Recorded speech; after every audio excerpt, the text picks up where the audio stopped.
당시 헤롯은 두로와 시돈 사람들을 못마땅하게 여기고 있었습니다. 그래서 그들은 무리를 지어 헤롯에게 와서 왕의 시종 블라스도를 설득해 화친을 요청했습니다. 이것은 자기들이 헤롯 왕의 영토에서 나는 양식을 공급받고 있기 때문이었습니다. 약속한 날에 헤롯은 왕의 의복을 갖춰 입고 왕좌에 앉아 사람들에게 연설을 했습니다. 그러자 사람들은 이것은 신의 음성이지 사람의 음성이 아니다 라고 외쳤습니다. 그런데 헤롯이 하나님께 영광을 돌리지 않았기 때문에 주의 천사가 즉시 헤롯을 내리쳐서 그는 벌레에 먹혀 죽고 말았습니다. 그러나 하나님의 말씀은 점점 널리 퍼져서 믿는 사람이 더욱 늘어나게 됐습니다. 바나바와 사울이 자기 임무를 마치자 그들은 마가라고도 하는 요한을 데리고 예루살렘에서 돌아왔습니다. 25절 말씀까지 봉독했습니다. 우리 한 번 더 기도하겠습니다.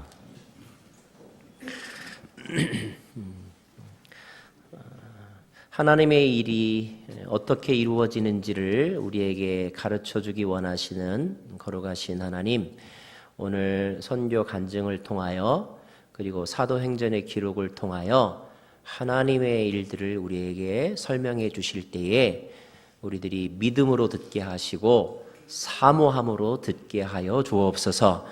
오늘도 주님의 진리가 우리 말씀 가운데 있음을 발견하고 그 진리를 먹음으로 우리의 영이 강건해지기를 원합니다. 예수님 이름으로 기도합니다. 아멘.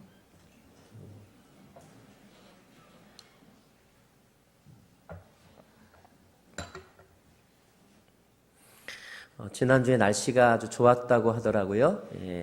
어떤 날은 100도 가까이 되었다는 이야기도 들었습니다. 반대로 이번 주간은 좀 흐리고 비가 오는 날이 많을 거라는 그런 예보입니다. 좋은 날이 있을 때가 있는가 하면 이렇게 힘든 날도 있죠. 그것이 자연이고 그것이 인생인 것 같습니다. 영적인 일도 마찬가지입니다. 모든 것이 잘 되고 그리고 기뻐할 때가 있고요. 하지만 반대로 길이 막히고 고민스러울 때도 있습니다. 믿음의 사람들은 기쁜 일이 있을 때 어떻게 해야 되는가? 성경은 모든 일이 잘 될 때 하나님을 찬양하라고 가르쳐주고 있습니다. 반대로 힘든 일이 있을 때는 어떻게 해야 되는가? 믿음의 사람들은 힘들 때 어떻게 해야 합니까? 지난 몇 주 동안 우리가 살펴본 초기 교회의 모습, 기뻐할 만한 일들의 연속이었습니다. 베드로의 입장에서는 더욱더 그러했는데요. 그는 죽은 자를 살리는 그런 기적을 경험했습니다. 또 자신의 선교에 있어서 새로운 깨달음을 경험했습니다. 이방인들에게도 복음의 문이 열렸다는 사실을 직접 깨달았다는 것 참 중요합니다. 그가 고넬료라고 하는 사람의 집에 가서 설교했을 때 성령이 임했죠. 거기 모인 모든 사람들이 다 성령 세례를 받았습니다. 베드로에게 있어서 이것은 너무나 기쁘고 즐거운 일이 아닐 수가 없었습니다. 또 안디옥이라고 하는 도시에서 일어난 일, 그 일도 예루살렘 교회 지도자들의 마음을 흥분시킬 만하기에 충분했습니다. 안디옥에 부흥하는 교회가 생겼다는 것, 그리고 예루살렘 교회가 파송했던 바나바라고 하는 사람이 사역을 아주 잘하고 있고, 그리고 바나바가 가고 나서 그 교회가 더욱더 부흥했다는 소식, 이것은 예루살렘 교회 입장에서는 너무너무나 기분 좋은 그런 일이 분명했습니다. 저도 이번에 아주 그런 기쁨을 맛보았던 그런 여정이었는데요. 페루로 가는 일은 쉽지는 않았습니다. 지난번 밴쿠버 선교를 다녀와서 제가 선교에 대한 새로운 정의, 새로운 데피니션을 하게 되었는데요. 어떤 성도님이 그런 얘기 하시더라고요. 선교란 선교란 이동이다. 예. 이번에도 한 10시간 정도, 지난번에는 차를 타고 10시간이었는데 이번에는 비행기를 타고 10시간을 가는데 힘들더라고요. 그 10시간 이렇게 비행기 안에 앉아 있는 것만으로도 쉽지 않았습니다. 하지만 그렇게 해서 페루에 가서 보고 그리고 경험한 것은 그곳에 하나님의 사람들이 있었고 그리고 하나님이 일하고 계심을 느낄 수 있었다는 거였어요. 이것이 참 기쁨이었습니다. 페루는 국민소득 4,000불 정도의 가난한 나라입니다. 수도는 리마라고 하는 도시인데 아주 복잡하더라고요. 전체 국민 인구가 3천만 명인데 1,000만 명이 리마에 모여 살았습니다. 이거 얼마나 복잡한지 아시겠죠? 도로도 복잡했고요. 지저분했고요. 사람들은 아주 가난했고요. 매연이 너무 심했고요.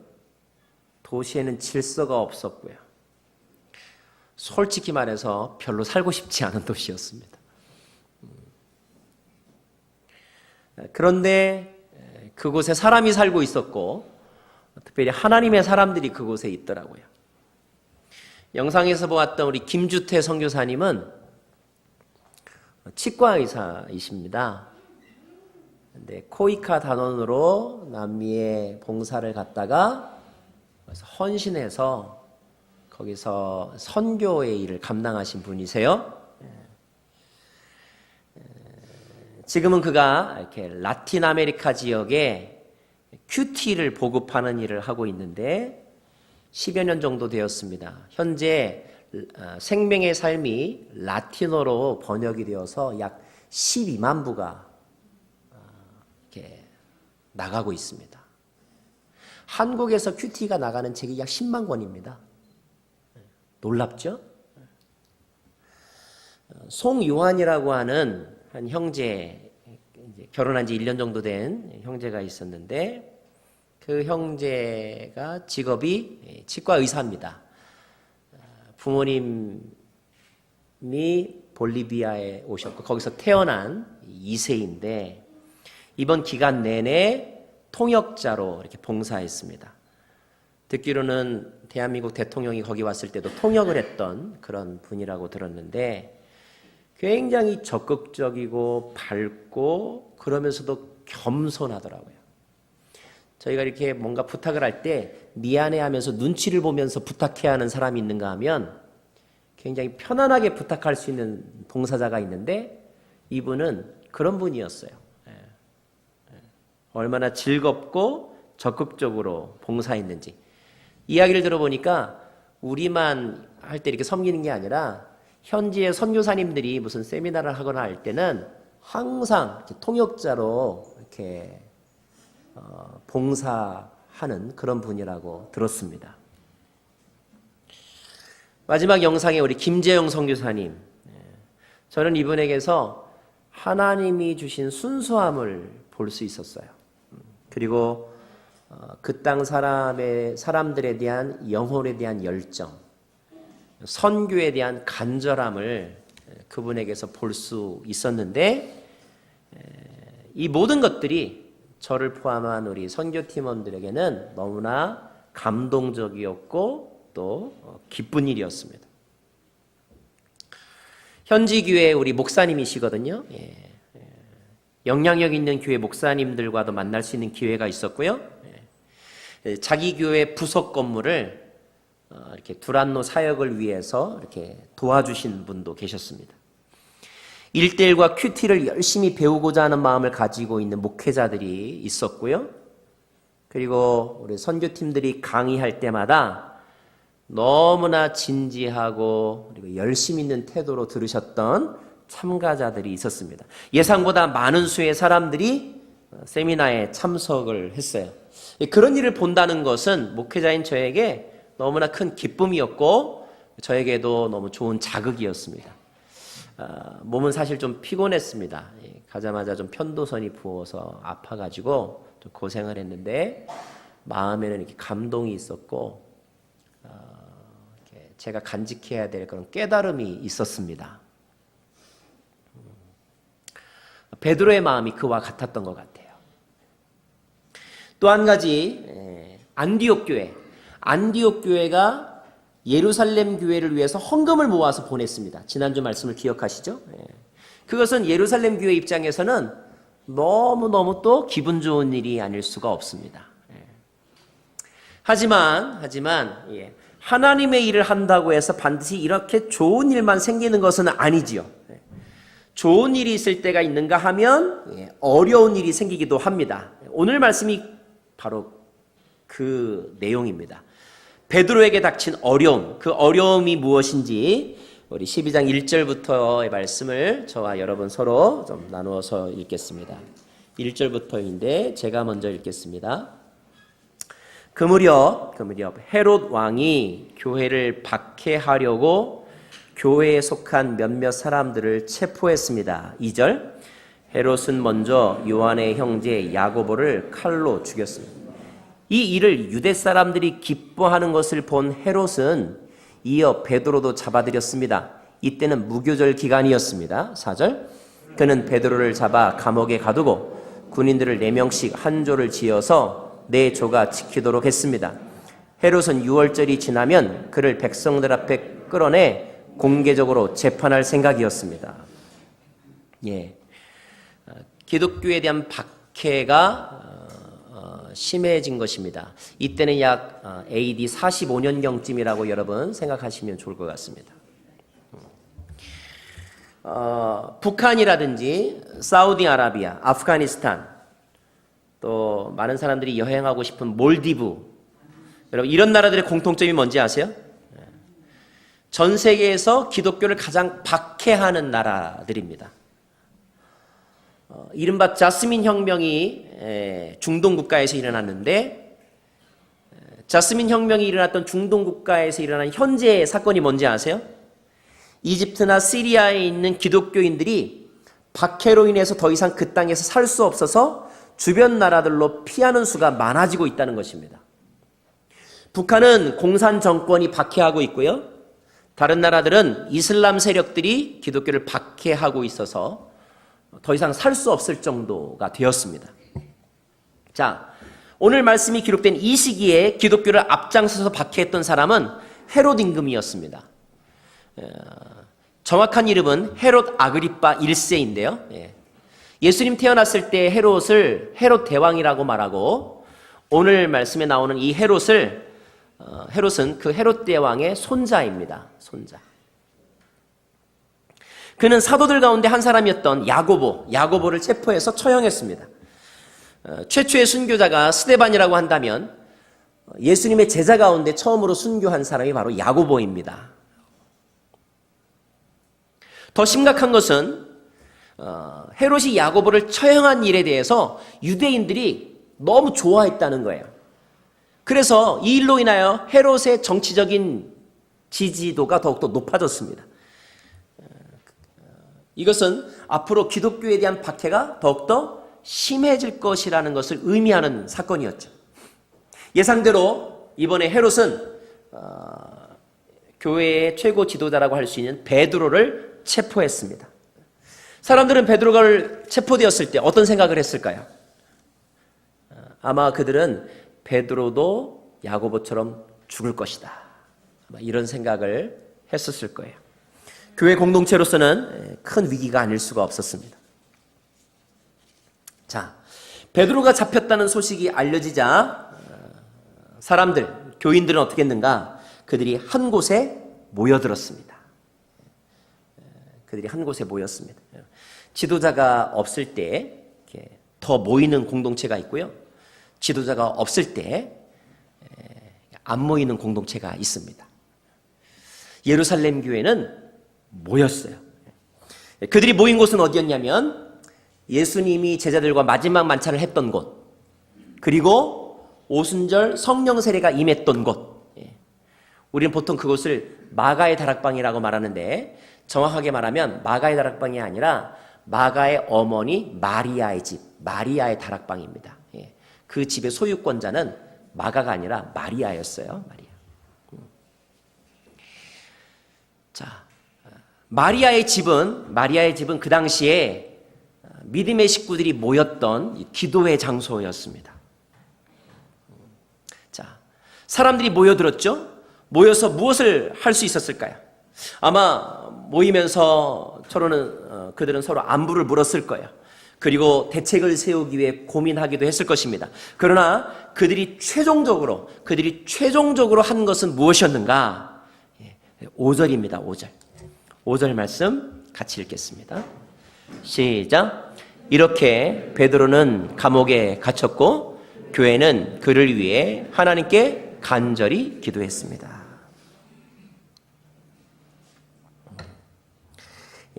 그들이 모여서 기도했다. 교회가 기도했다고 표현되어 있는데 이것은 베드로가 갇히게 된 이 문제를 위기라고 인식하고 하나님께 가지고 나왔다는 뜻입니다. 그들은 교회 리더십이 당한 위기를 교회의 위기라고 생각했고 자신들의 위기라고 인식했죠. 그래서 위기 가운데 그들은 한 마음이 되었다는 뜻입니다. 자, 그들이 이렇게 기도할 때 여러분 어떤 일이 일어날까요? 때때로 기도는 무능력한 사람들이, 아무것도 할 수 없는 사람들이 하는 마지막 탄식의 시간처럼 느껴질 때가 있습니다. 기도는 어디에도 위로를 받을 수 없는 사람들이 스스로를 위로하는 방법으로 이렇게 느껴질 때가 있습니다. 때로 기도는 사람들의 마음을 하나로 모으기 위한 전략처럼 그렇게 느껴질 때도 있습니다.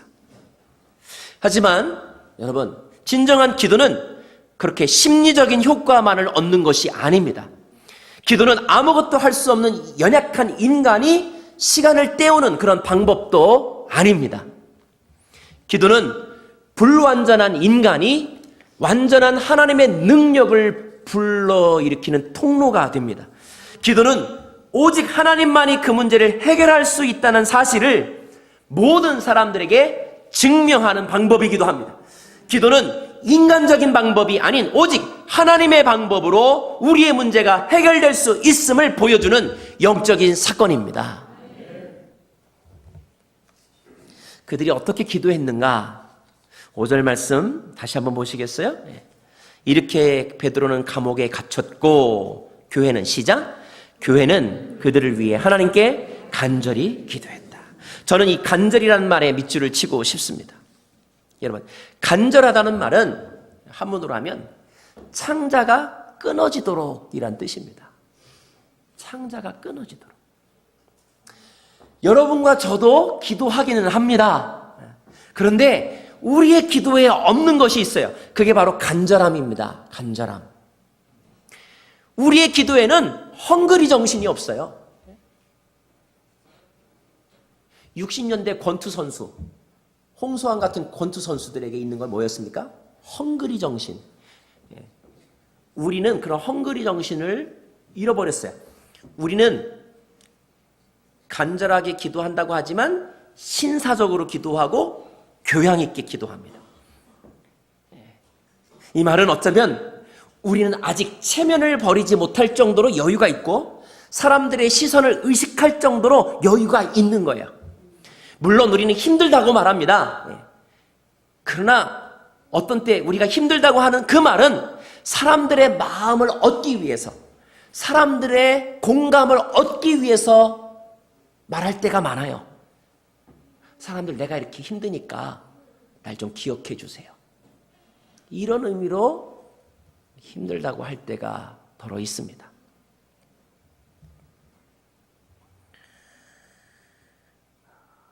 정말 힘든 사람은 하나님 앞에 간절합니다. 허리가 끊어지도록, 목이 쉬고 허리가 끊어질 정도의 열정이 있죠. 오늘 성경에 나오는 교회 사람들은 문제를 해결하는 여러 가지 방법 가운데 하나로 기도를 하고 하나님을 찾은 것이 아니라 오직 기도밖에는 할 수 있는 것이 없어서 기도했고, 마음을 다스리고 수련하는 방법으로 기도한 것이 아니라 그것 아니면 다른 옵션이 없기 때문에 기도할 수밖에 없었던 것입니다. 이 시대의 우리는 너무 옵션이 많아요. 너무 옵션이 많아요.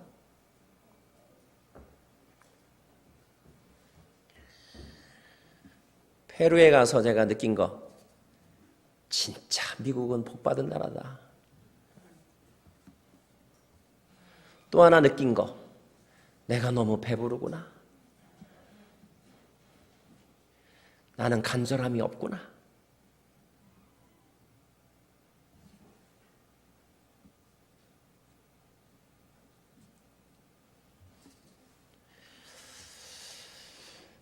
물론 힘들죠.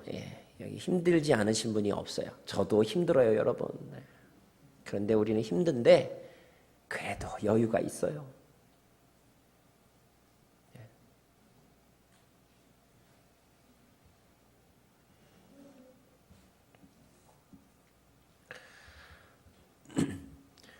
오늘 말씀에 나오는 교회는 베드로를 위해서 간절하게 기도했다고 기록되어 있습니다. 이번 아울리치에 4개의 미주 비전 교회들이 함께 참여했는데요. 다 외형적인 규모로는 그렇게 크지 않은 저희 교회와 비슷한 사이즈의 교회들이었어요. 각각의 교회들이 페루 선교를 하려고 했다면 훨씬 더 아마 어려웠을 거라고 생각을 합니다.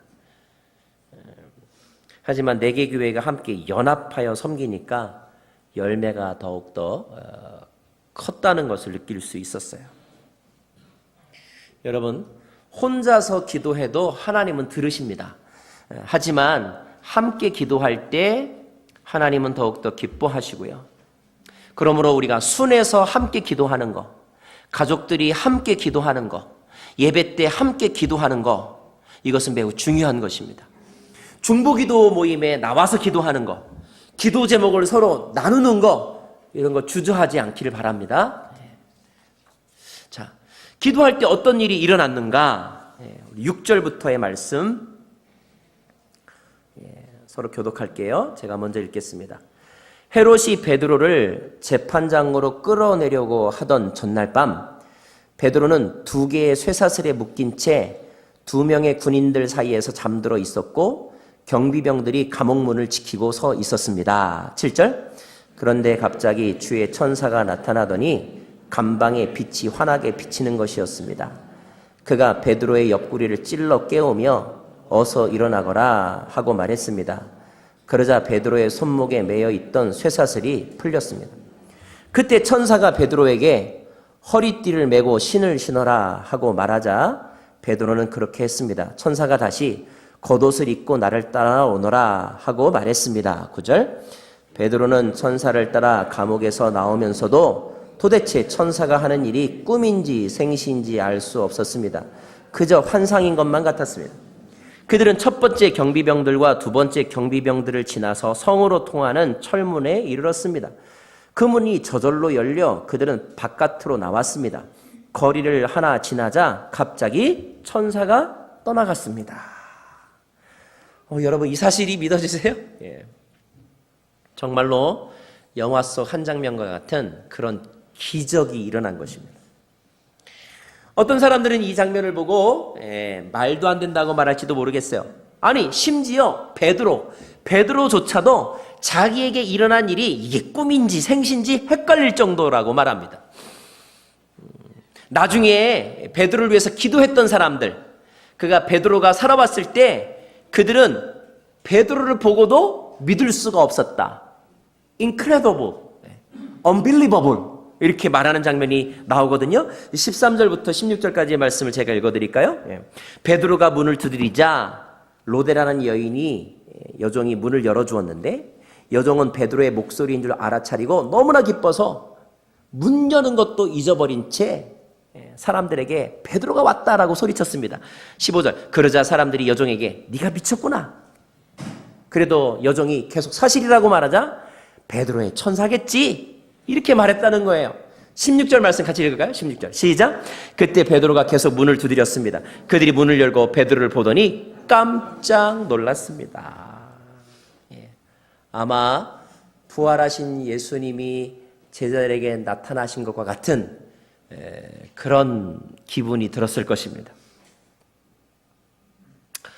저는 저와 여러분의 인생 가운데 이렇게 깜짝 놀랄 만한 일들이 좋은 일로 많이 생기기를 바랍니다. 예, 좋은 일.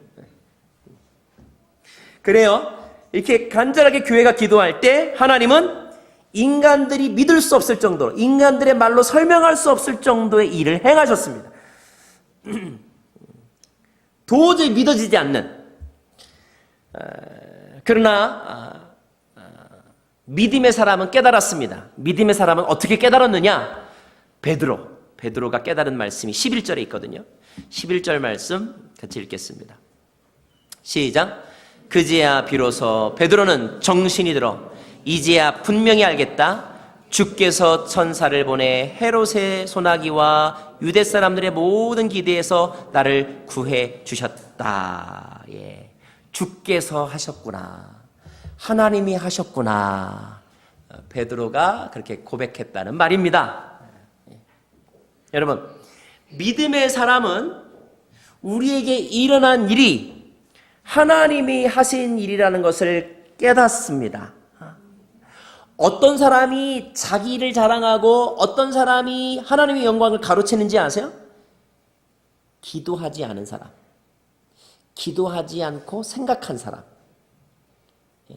그러나 기도한 사람은 결코 하나님의 영광을 가로채지 않습니다. 기도한 사람은 그 문제의 중심 속에 하나님이 계시다는 사실을 압니다. 그러므로 그는 하나님이 하셨다라고 간증하죠. 이번에 샌디에고에서 온 한 성도님이 강의 때 이런 얘기 하시더라고요. 학창시절 때 아마 중고등학교 시절이 생각이 되는데, 학창시절 때 친구한테 전도를 했는데 친구가 거절해서 친구가 믿지 않았다고 해요. 세월이 흘러서 25년 만에 그 친구를 어디서 봤느냐? 미국에서 만났답니다. 근데 25년 만에 만났던 그 친구가 예수님을 믿고 있었던 거예요. 자신의 기도가 25년 만에 기도 응답되었다고 그렇게 간증하더라고요. 한 장로님이 계셨는데 이분이 자녀를 낳았는데 쌍둥이로 아들을 낳았어요. 쌍둥이 아들을 낳아서 키웠는데 그래도 마음 가운데 좀 딸도 좀 있었으면 하는 마음이 있으셨나 봐요. 10년 만에 또 임신을 했는데 딸이 나왔어요. 근데 재밌는 것은 쌍둥이 아들들의 태어난 생일이 3월 5일 11시간 만에 태어나서 둘째는 3월 6일. 근데 10년 만에 태어난 셋째 딸이 생일이 3월 7일이래요. 그래서 3월 5일, 3월 6일, 3월 7일. 제가 한 번 듣고도 안 잊어버릴 정도로. 그래서 자녀들의 생일을 몰아가지고 한꺼번에 파티한다. 하나님이 그렇게 기도를 들어주셨다. 이렇게 간증을 하시더라고요. 여러분, 우리는 문제 해결을 위해 기도해야 할 뿐 아니라 문제가 해결되었을 때 하나님이 하셨다고 고백해야 합니다. 어떤 사람은 기도 부탁할 때하고 문제 해결이 되었을 때하고 달라지는 사람이 있더라고요.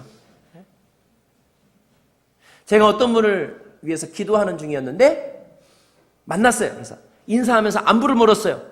그 문제 어떻게 되었어요? 그랬더니 지난달에 해결되었어요. 그래서 얼굴이 밝아진 것이 그것 때문이었구나. 근데 왜 인제 얘기해야지? 그동안에도 난 몇 번 만났는데 난 지금까지 걱정하면서 기도하고 있었는데. 기도 부탁할 때는 막 붙잡고 얘기해놓고 문제 해결되면 입 싹 닦는 사람들이 있어요.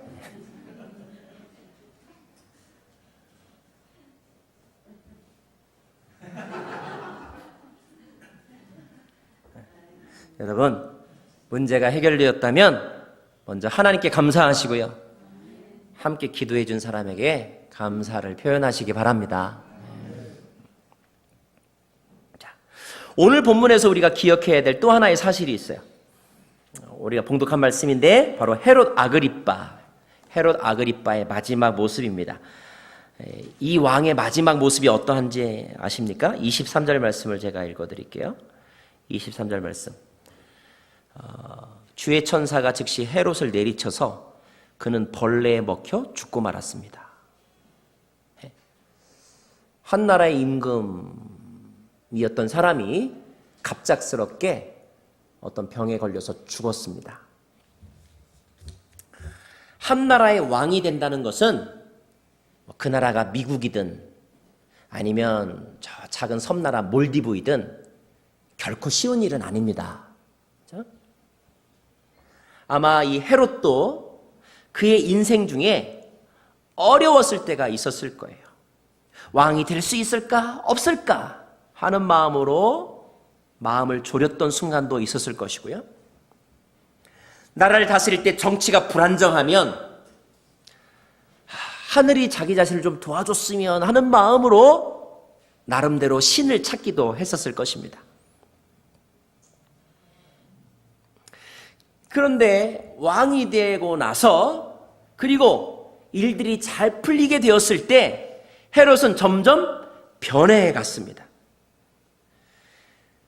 자기 자신을 지지하는 백성들의 환호 소리에 그는 자신의 본분을 잊어버리기 시작을 했어요. 자기가 행사하는 권력에 익숙해지면서 자신의 한계, 리미테이션을 잊어버렸습니다. 게다가 오늘 본문 보면 두로와 시돈에 사는 사람들이 자기에게 잘 보이려고 뇌물을 가져오고 자신 앞에서 아부를 하게 되었을 때 아마 그는 기분이 최고였을 거예요. 심지어 헤롯이 사람들 앞에서 연설을 하니까 사람들이 어느 정도 말했는지 아세요? 22절 말씀 같이 읽어볼까요? 22절 말씀 시작. 그러자 사람들은 이것은 신의 음성이지 사람의 음성이 아니다 라고 외칠 정도였어요.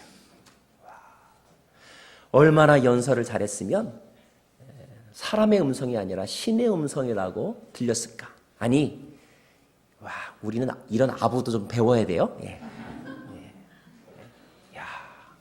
최고의 찬사로 헤롯을 이렇게 리스펙트하고 있는 것입니다. 아마 이런 이야기를 들었을 때 헤롯은 이보다 더 좋을 수는 없다 이렇게 생각했을 거예요. 그 순간 헤롯은 자기가 원하면 무엇이든지 다 할 수 있다고 생각했을 것입니다. 여러분, 내가 원하면 무엇이든지 할 수 있다고 생각하는 사람에게서 간절함을 찾아볼 수 있을까요? 그런 마음이 들 때 그가 기도할까요? 그런 마음이 들 때 그가 하나님을 찾을까요? 이런 일이 한 번, 두 번이 아니라 반복되면서 헤롯은 결국 하나님을 완전히 잊어버린 자, 그리고 왕으로서의 자기 자신에 도취되어서 살아가는 자,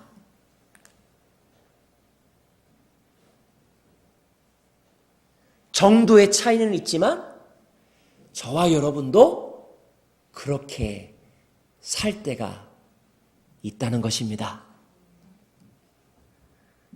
하나님은 그런 사람들을 그냥 내버려 두지 않으셔요.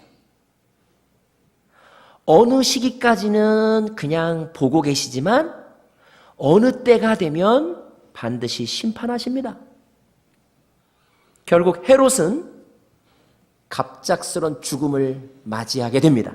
성경은 주의 천사가 그를 쳤다라고 기록하고 있고, 왜 쳤는가? 23절 말씀을 같이 읽을까요? 23절 말씀 시작. 그런데 헤롯이 하나님께 영광을 돌리지 않았기 때문에 주의 천사가 즉시 헤롯을 내리쳐서 그는 벌레에 먹혀 죽고 말았습니다. 헤롯이 하나님께 영광을 돌리지 않았기 때문이라고 성경은 가르쳐주고 있습니다. 저와 여러분 안에 회복되어야 할 것은 간절함입니다. 그런데 혹시 이제는 먹고 살만하고 자식들도 다 커서 이제 큰 걱정이 없어졌기 때문에 그다지 뭐 이렇게 간절할 게 없습니까? 또 나는 이미 범사에 감사하는 영적인 삶이 익숙해져 있기 때문에 나는 그렇게 간절할 게 없습니까? 그렇다고 한다면 여러분 자신을 위한 간절함이 아니라 다른 사람을 위한 간절함을 회복해야 합니다.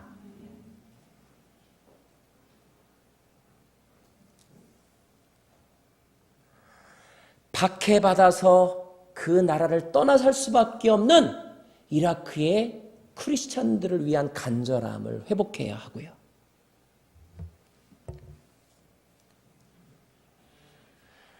다 쓰러져가는 쪽방, 너무너무나 형편없는 집에서 살고 있는 가난한 사람들을 위한 간절함이 회복되어야 합니다.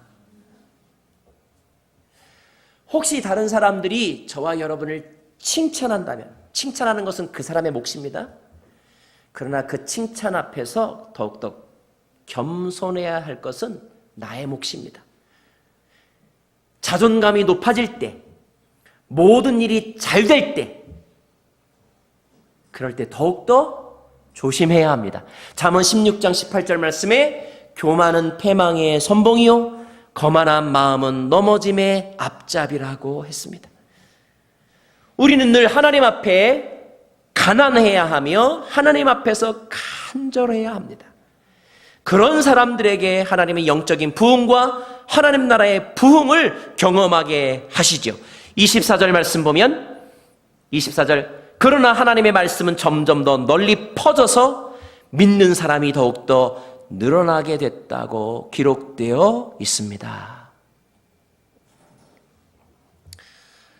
위기 앞에